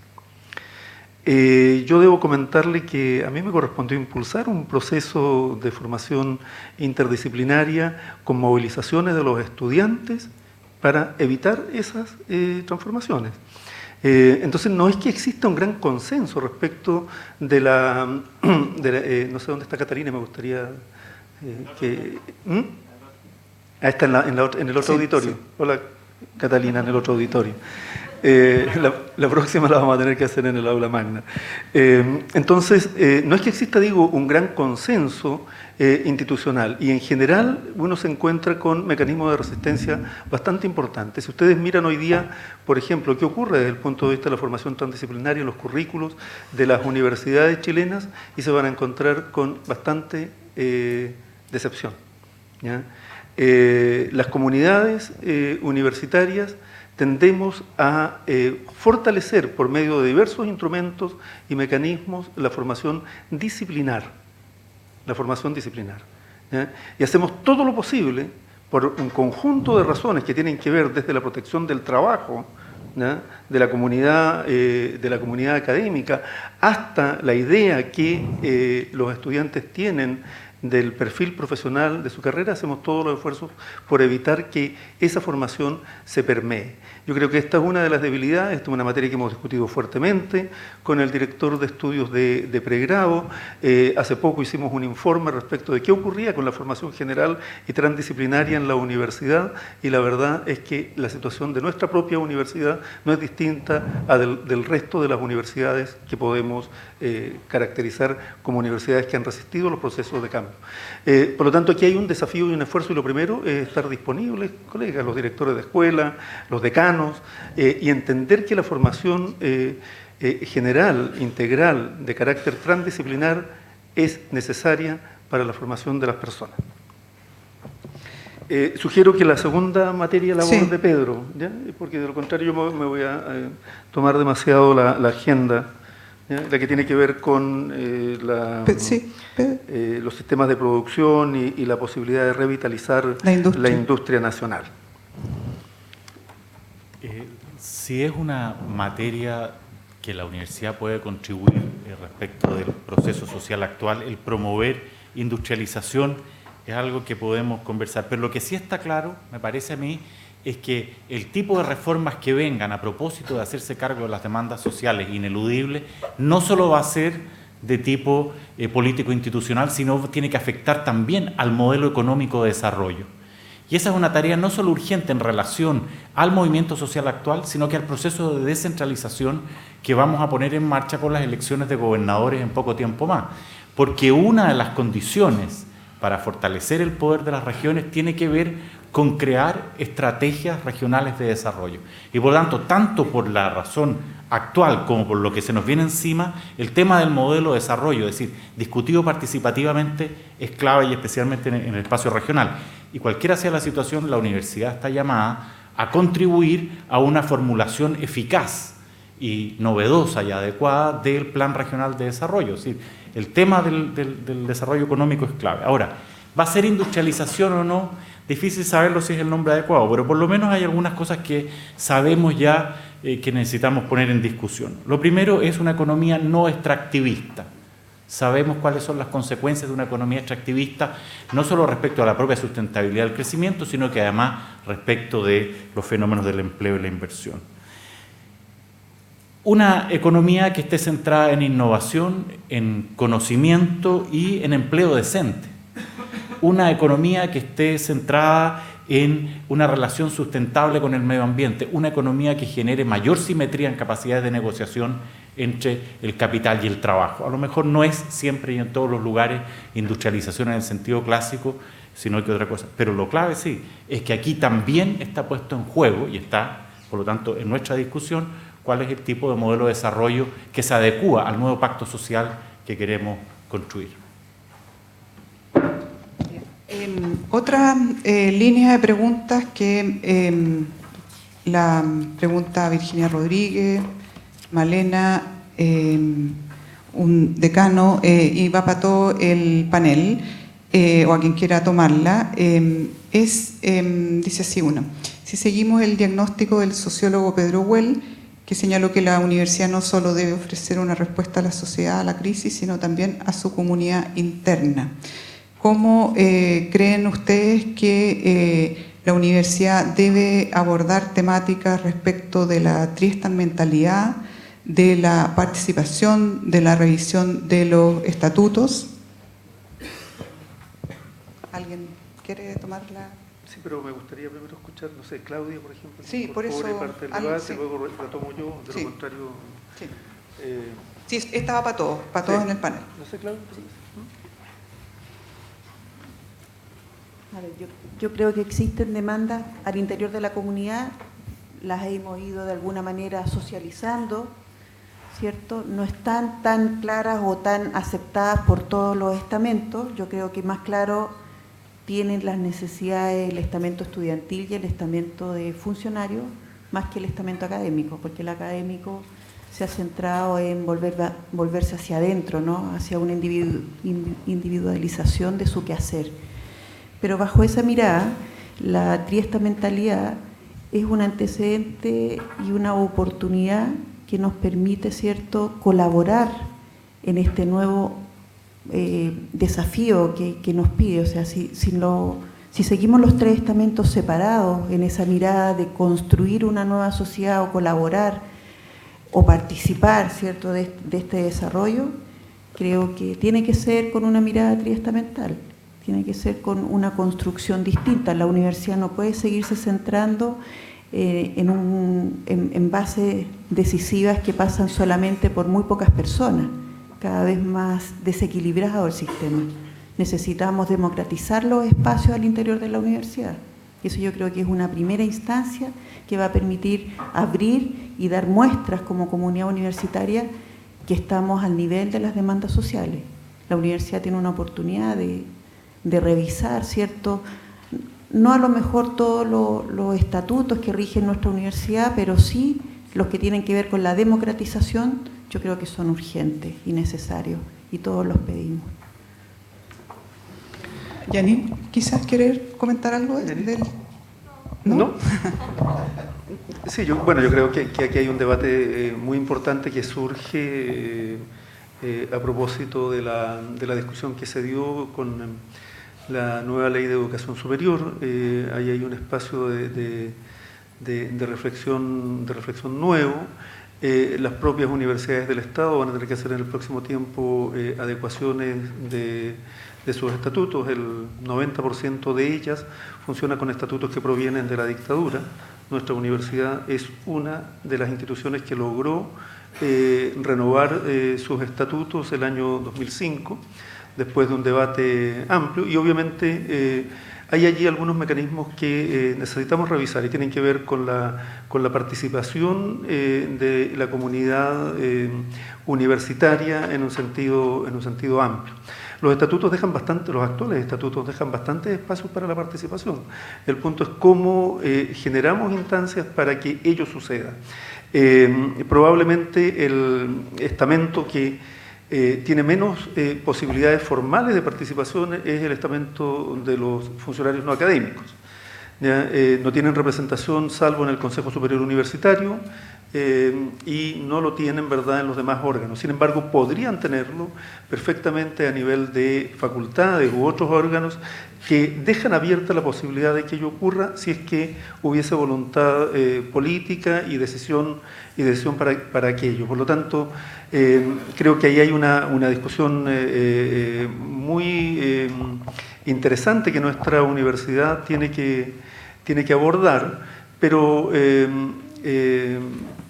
yo creo en una primera etapa, ¿verdad?, más en la necesidad de la participación, en la necesidad de que los espacios disponibles se ocupen, porque en muchas ocasiones nos encontramos con un déficit de representación, no porque no existan los espacios de representación, sino porque no queremos, por alguna razón, ocupar esos espacios de representación, o los ocupamos solo temporalmente y generalmente cuando estamos movilizados. Entonces, ahí hay un aspecto que creo tenemos que trabajar, y este tipo de encuentros, ¿verdad?, son buenos espacios para esos debates. A continuación, una para los cientistas políticos que están en la mesa, de Felipe Martínez, que es estudiante de la Universidad San Sebastián, que lo saludamos muy cordialmente, y también yo creo que esa es una de las brechas y temáticas importantes, como todo el sistema educativo nos ha hecho competir entre universidades y no... hay otra pregunta en torno a ese tema de cómo, si este debate también se está dando integrado entre universidades o cómo se puede integrar entre universidades, que el que quiera lo puede tomar también. En particular, Felipe pregunta, ¿cuál podría ser la entidad fiscalizadora de la oligarquía política o de los poderes del Estado? Ya que con altos sueldos la corrupción aún no es frenada y los juicios son totalmente manejables. Felipe se llama, ¿no? Felipe, sí. Bueno, saludo a Felipe. En la sociedad más desarrollada, el accountability, la rendición de cuentas, la hace el ciudadano. Y la hace por distintas vías, ya sea por el punto de vista electoral, cada 4 años, cuando pone su representante, y cuando los cambia, cuando estos no cumplen, o bien a la mitad de los periodos, cuando no se cumple el 40% del programa que prometió. Hay una serie de posibilidades que se hacen desde la ciencia política comparada. No obstante, es la responsabilidad cívica el principal elemento de control respecto a lo que es el actuar legislativo. Hoy día tenemos un cuerpo legislativo que, valga la redundancia, legisla para sus intereses y no para la ciudadanía, ni tampoco para el extranjero. Hay que recordar que ciudadanos solamente son los chilenos, mayores de 18 años que no tienen pena aflictiva, pero Chile es un país donde comparten ciudadanos y extranjeros. Y por lo tanto, cuando se legisla para estos intereses. Cuando pasa eso y no hay sanciones, o estas sanciones caen solamente desde el punto de vista ético, estamos mal y la rendición de cuentas cívica no se hace. Si nosotros empezamos a comparar el Parlamento o analizar el Parlamento actual, nos vamos a dar cuenta, y este es un análisis que ya está hecho, que el 68% de los parlamentarios del Senado recibieron participación activa, monetaria, en lo que fue su financiamiento electoral. Eso es necesario que la ciudadanía lo sepa y que a la hora de emitir su voto exija la cuenta después. La rendición de cuentas es fundamental, ¿vale? Sí. Sobre el problema del control, pero no necesariamente respecto de los parlamentarios, sino respecto de otros órganos que interactúan en el sistema, y de cara a una, yo creo, probable discusión en sede constitucional, una cuestión que salta a los ojos es el rol que ha tenido el Tribunal Constitucional en la mantención precisamente de estos entresijos neoliberales. Yo quiero recordar solamente un par de casos para que se note ese rol. El Tribunal Constitucional declaró inconstitucional varias normas que estaban contenidas en un proyecto de ley que le daba mayores potestades de fiscalización al CERNAC para efectos del control en materia de consumidores, ¿no?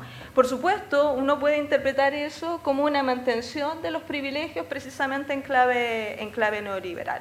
Buena parte del diseño actual del voucher no es tanto, o en alguna medida es el diseño legislativo, pero en parte también es el diseño que le imprimió el Tribunal Constitucional. Es decir, esta tendencia que ha tenido el Tribunal Constitucional y que ha dado...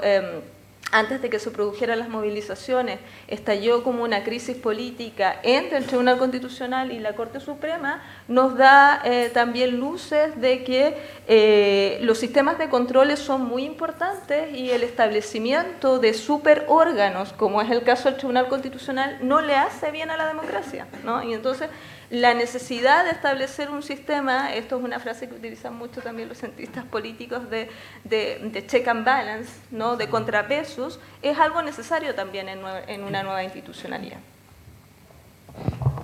Sí.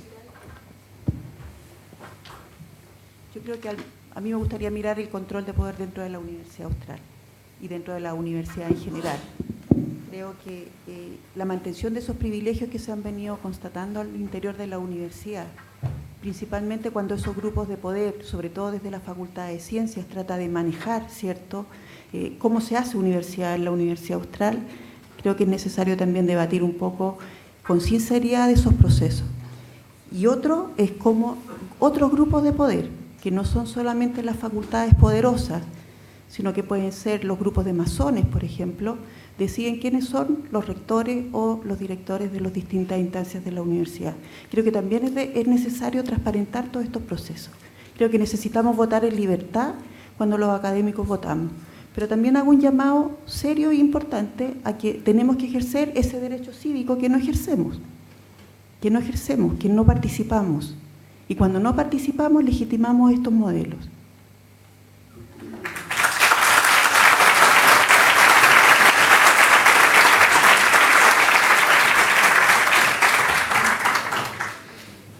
Otra serie de preguntas que también pueden ser abordadas por los diferentes panelistas tiene que ver con cómo la universidad puede participar y apoyar en concreto la generación de un proceso para una nueva constitución. ¿Cómo pueden comprometerse los académicos? Hay preguntas de si es posible contar con la infraestructura para asambleas, en fin.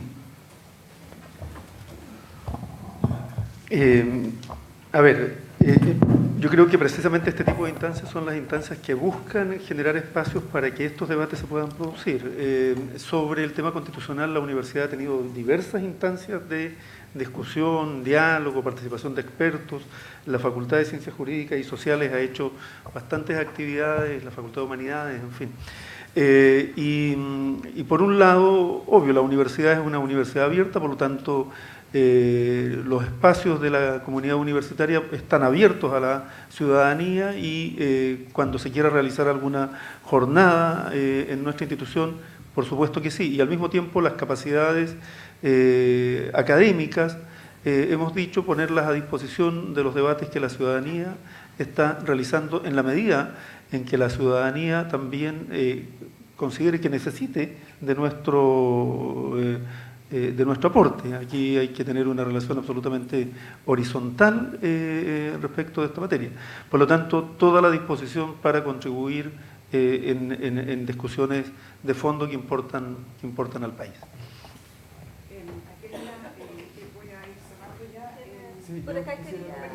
Sí. Que igual hay algo que es bastante importante. Las formas en las cuales se expandió la matrícula en la universidad ha hecho que también entren sectores populares a la universidad. Sectores que antes estaban excluidos, hoy día entran a partir de endeudamiento y de becas. Y la universidad también hoy día representa, por lo menos, una gran diversidad social que está presente dentro de este estallido. Es más, también la universidad ha aportado a la discusión política. No olvidemos que gran parte de los partidos nuevos que se declaran por contra de los partidos de la transición también tienen su origen dentro de los movimientos estudiantiles universitarios. Entonces, gran parte de esta discusión también está tocada por la universidad. O sea, quienes hemos sostenido distintos procesos de movilización acá a la interna y que también aportan para otro tipo de movilizaciones, ya sea en la salud, en salud pública, ya sea en la cuestión de las pensiones, de lo más AFP, también estamos llamados y convocados a participar de este proceso. Pero, más que nada, implica también asumir y asumirnos como tal dentro de esta situación concreta.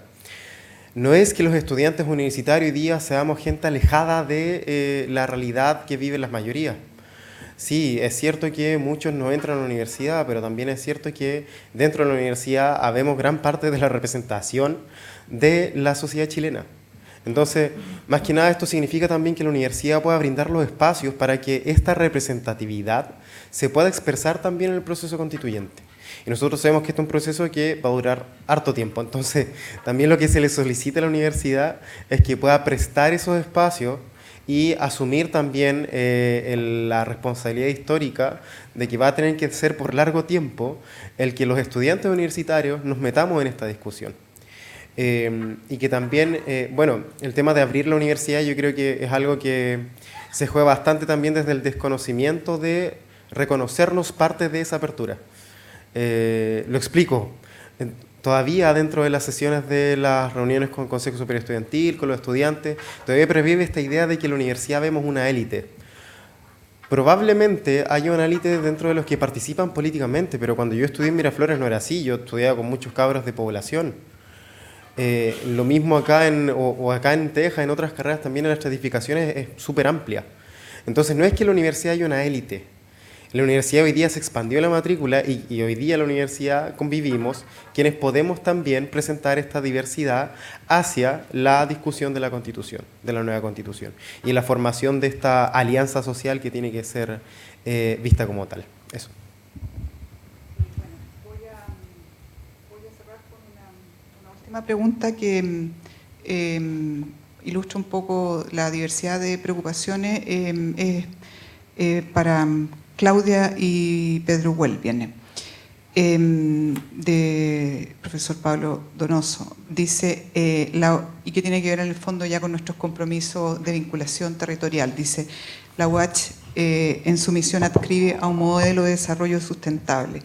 ¿Cuál puede ser su rol como modelo en justicia socioeconómica y desarrollo territorial?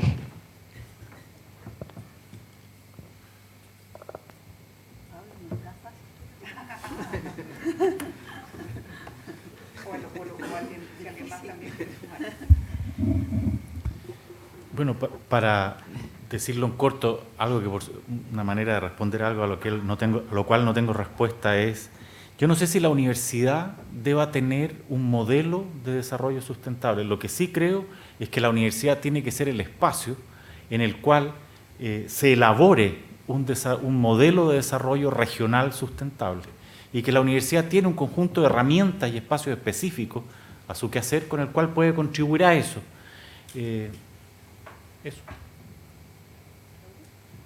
Yo creo que el modelo que ha seguido la universidad, en general las universidades chilenas, ha sido hacia la generación de conocimiento por generar conocimiento, principalmente. La internacionalización de los sistemas, colaboramos en el desarrollo del conocimiento. Fondesi, de alguna manera, solo sustenta la investigación por sí sola para el académico, que no se vincula de una manera tan adecuada con lo que es el desarrollo regional. Y si nos volvemos a la mirada de lo que es la Universidad Austral tiene un compromiso con el desarrollo suraustral. Y eso yo creo que lo hemos dejado de ver un poco. Una vez que retomemos esa visión, ¿cierto?, empírica que tiene la creación de la universidad, creo que de alguna manera podríamos trabajar multidisciplinariamente, porque creo que hay talentos tremendos al interior de la Universidad Austral, donde se respeten los talentos, donde se genere cohesión de esos talentos y se acerquen a la ciudadanía. Creo que podríamos generar un motor importante de cambio a nivel regional. Creo que es necesaria esa reflexión y hacerlo en conjunto, multidisciplinariamente, porque tenemos los talentos. Sí, a mí me gustaría agregar un componente. Yo creo que parte, ¿verdad?, del modelo que se ha debatido en esta jornada tiene que ver con el modelo de producción de conocimiento que existe en el país, que promueve la competencia entre investigadores, que promueve la competencia entre instituciones, incluso para la asignación de recursos por la vía de los resultados de investigación, y genera, por lo tanto, un espacio en que la actividad cooperativa no siempre está debidamente reconocida por el sistema. Todos sabemos que hay países que tienen otros sistemas de asignación de recursos a las universidades, mucho menos orientados al investigador propiamente tal. Sin embargo, y pese a ello, yo creo que es importante destacar lo siguiente: la productividad científica de la Universidad Austral de Chile es una productividad con un fuertísimo componente territorial, ¿ya? En otras palabras, los investigadores del campo de las ciencias biológicas obviamente contribuyen a la ciencia global, pero lo hacen a partir del conocimiento de los ecosistemas del sur austral de nuestro país. Lo mismo ocurre con los cientistas sociales, lo mismo ocurre en el ámbito del sector silvoagropecuario. En consecuencia, y tenemos los datos, más de 2/3 de la productividad científica de la universidad es una productividad territorialmente situada, ¿ya? Eso creo que es algo que hay que destacar, con todas las dificultades que tiene, ¿verdad?, un modelo de asignación de recursos como el que tiene el país. Lo segundo es que habitualmente hay naturalmente una brecha en el modo como comprendemos la productividad científica respecto de los desafíos del desarrollo en los territorios, ¿ya? Y es allí donde a veces la conexión no es tan fácil de establecer.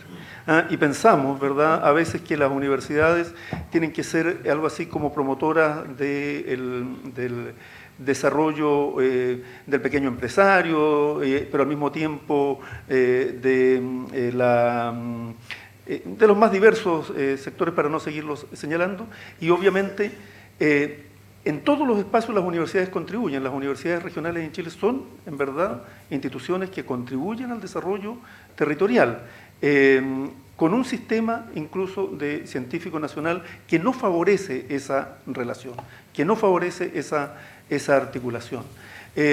Y como universidad nosotros tenemos que abrir un espacio más fuerte en el ámbito de la vinculación con el medio. Somos una universidad que en general es reconocida por su capacidad de articulación con la sociedad, pero necesitamos también fortalecer nuestras herramientas, nuestros programas, el aporte que la propia institución hace, ¿verdad?, al desarrollo de iniciativas de vinculación con la comunidad, con el sector socioproductivo, con el sector cultural, con la innovación. En fin, hay múltiples ámbitos donde las universidades podemos contribuir, evidentemente, mucho más de lo que lo estamos haciendo hoy día.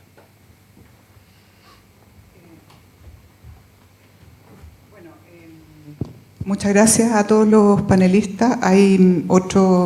Son varias las preguntas, algunas bien específicas, se las vamos a dejar entregadas a cada uno de ellos. Quiero comentar e invitarlo a que pasemos a la segunda parte de esta jornada, que es la constitución de mesas de trabajo. Hay muchas de estas preguntas que en realidad deben encontrar respuesta justamente en estas mesas. Ellas tienen la siguiente forma en este minuto. Hay una que le hemos llamado vinculación y sociedad, que la va a moderar Marcelo Godoy y la va a registrar Paulo Yaitul, donde en el fondo caben todas estas temáticas de la forma en que aplicamos el conocimiento, hay una pregunta bien específica como democratizamos el acceso al arte y la cultura, que somos bien elitistas para hacer esta presentación. Hay una segunda que tiene que ver con formación y transformación social, que quiere abordar toda la temática que se refiere a nuestra formación de pre y posgrado y cómo contribuimos a formar ciudadanos, profesionales comprometidos y críticos. Esa mesa va a estar a cargo de Paulo Contreras, con el registro de Marcela González. En tercer lugar, hay una que hemos denominado Ciencia, Políticas Públicas, Territorio, y que también va en la línea de lo que hemos visto estos días. En la mañana había una marcha, está toda la discusión de la política de ciencia, cómo hacemos investigación pertinente, cuáles son las medidas que debemos tomar para que investigación local sea relevante, sea de interés para los académicos, tal como lo mencionaba Claudia. Luego hay otra de comunicaciones que también busca reflexionar sobre cuál es el rol de la universidad en general en torno a la forma en que se divulgan las noticias, se crean las realidades, se comunica. Y hay una quinta que, si alguno de los que está en la organización me acuerda, es vinculación, formación, y hay una quinta que es comunidad universitaria, que va a estar a cargo de Lorna Verdugo con el apoyo de Francisca Poblete, que justamente apunta a resolver o a discutir temáticas sobre participación, la constitución de nuestros campus, temáticas de bienestar. Así que los invitamos entonces a sumarse a estas mesas, al menos para que en esta ocasión podamos dejarla instalada, y la idea es que podamos tener unas 2 reuniones más. Vamos a solicitarlo, hablamos con el rector en la mañana, la posibilidad de que tengamos algún horario para poder avanzar para que nosotros también tengamos horario protegido, para avanzar en esta discusión. Eso creo. Y por supuesto, quienes estamos organizando esto, estamos súper atentos a poder recibir todas las recomendaciones y observaciones que ustedes nos quieran hacer llegar para que este proceso pueda ser enriquecido. Esperamos que estas conclusiones puedan ser luego compartidas con lo que están debatiendo cada facultad o cada unidad, en fondo generar esos espacios de encuentro que justamente van a ir por el diseño. Y lo otro que les quería comentar es que el día miércoles estamos realizando las unidades de vinculación que tienen que ver con difusión de arte y cultura. Estamos organizando un concierto por la paz y la justicia social, se denomina, y que se va a realizar en el centro de extensión, que también es un poco pensando en cómo aportamos desde los diferentes campos disciplinarios a estos momentos. Así que los invito al café y a sumarse a las mesas. Muchas gracias.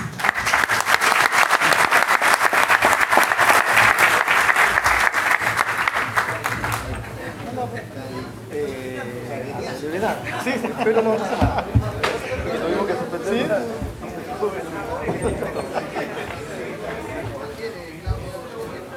Súper.